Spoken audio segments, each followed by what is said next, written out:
Sa kasalukuyan, kamusta kayo Martians? Welcome back to the 365. Okay. So, honestly, for quite some time, I've been gone. And I haven't been consistent with uploading all my vlogs. All the daily vlogs, rather. Meron akong 6 ata na vlog or 5 vlog na nakapending na pina-edit ko na lang muna kay Mark. Gawa ng sobrang dami kong ginagawa. May pending ako sa mga sinushoot ko na brands.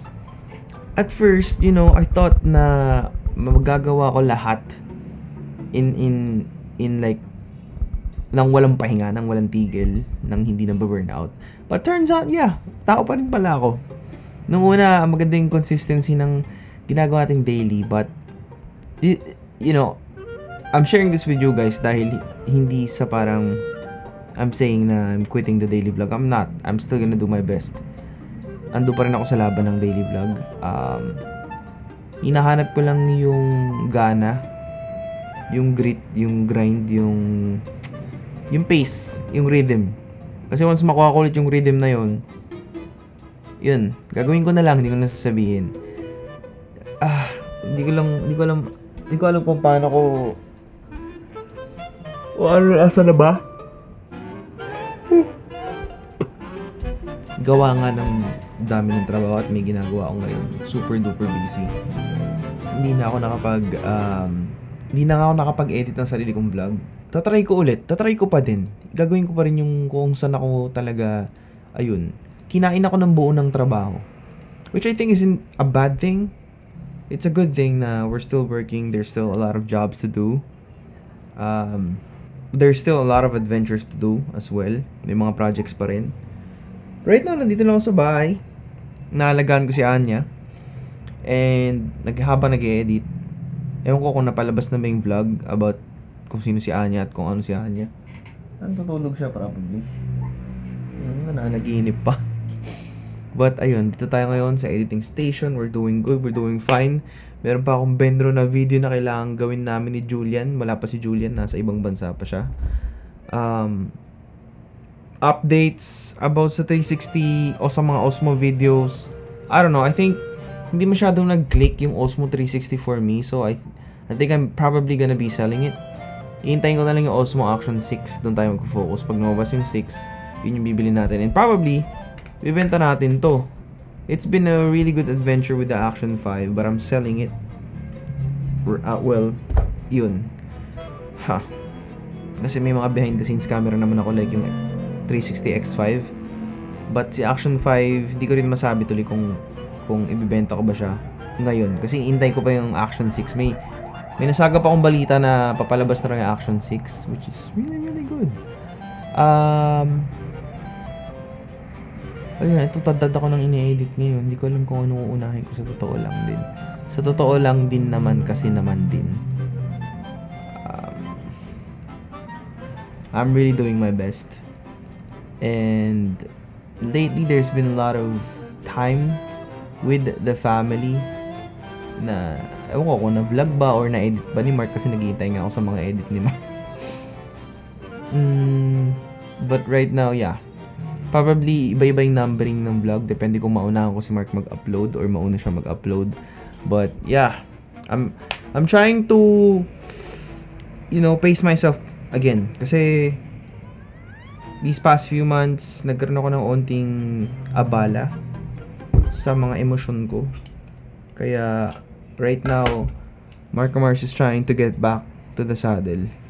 Kasi, minsan may mga setbacks tayo, personal setbacks na to a point na naapektuhan tayo. May mga ganun talaga. It's natural. But, alam mo yun, hindi ko masasabing downfall ko yung nangyari. Kasi hindi naman ako nagpadala sa downfall. Hindi naman ako nagpaka-down. Tsaka, kapag nadadown kasi tayo, yun yung opportunity na para umangat. Yun yung best opportunity. Yun yung best time para maalala mo yung work ethic mo, kung ba't ka nagsisimula, kung bakit mo siya ginagawa. Doon maganda i-relive lahat ng motivation na binigay mo sa mga tao. It's honestly the perfect time to motivate yourself. Kaya, siguro ipakita ko sa inyo si Anya kung hindi pa na-upload yung video. Wait lang. Ito si Anya, guys. Madora. She's pretty. Right now, she smells like dog food. Kailangan ko siyang paliguan na naman kasi baho. Sige na, balik ka na dun. Yeah, accidentally I became a fur dad or like a father. Kasi at some point na nagkita kami, dapat doon siya sa parents ko titira kasi doon naman talaga dapat siya sa kanila, sa parents ko. But nung nagkita kami, nag-imprint siya sa akin. And then ako naman parang, you know what? Try. Why not? There's really something inside of me na namatay. Hindi namatay. There's a piece of me na butas. Yun yung masasabi ko. Kasi, siguro gawa ng pucha, magta-30 ka na wala ka pang anak, di ba? Parang, yeah. And you're still in the midst of grinding. Ayaw mo magpadalos-dalos sa buhay. Kasi ayaw mong magkaroon ng pamilya na gusto mo yung nagkaroon ka ng pamilya, komportable ka na. Yung parang safe sila, ganun, and everything ma-provide mo. Siguro, nung dumating siya, si Anya, yun yung time na, ito yung time na parang na-fulfill yung void na meron sa akin, na parang nagkaroon ako ng purpose ulit mag-grind, na parang practice na magkaroon ng anak and whatnot. And yeah, I'm doing my best. Recently nagkasakit siya na-confine siya na parvo siya. Hindi ko nga na-vlog masyado. And hindi ko masyado na-vlog kasi nakafocus nga ako sa kanya. And bakit nga pala Anya? Kasi galing this is Spy Family, yun yung pangalan ng anak nila, si Anya Forger. Pero siya si Anyang. Ang pangalan niya ay si Anyang. Korean. Pero Anya lang eh. Anya, Salma, Rumba, Latis.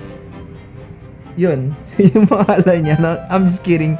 But anyways, yun ko kung saan part na tayo ng video na to. Kung nakarating kayo sa part na to, of course, I'm sending you guys nothing but blessing and abundance. Dahil wala akong ginawa recently kumuha ng mag-receive ng blessing and abundance. And of course, I'm still and always will be sending it back to you guys.